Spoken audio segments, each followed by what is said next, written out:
জয় জয় শ্রী রাধে সকল ভক্তবৃন্দগণ, সবাইকে জানাই শুভ সকাল। আপনারা দর্শন করছেন এখন শ্রীধাম বৃন্দাবন বর্ষনা থেকে নিতাই গৌর মন্দিরের নিতাই গৌর আর রাধা গোবিন্দের শৃঙ্গার।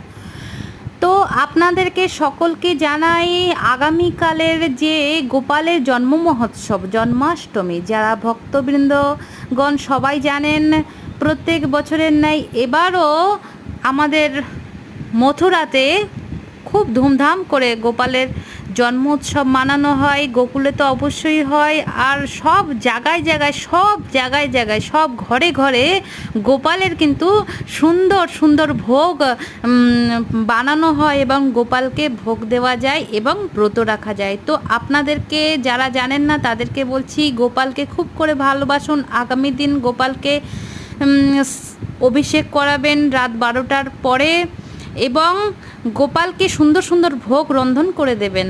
রাধে রাধে ভক্তবৃন্দগণ, ভালো থাকুন।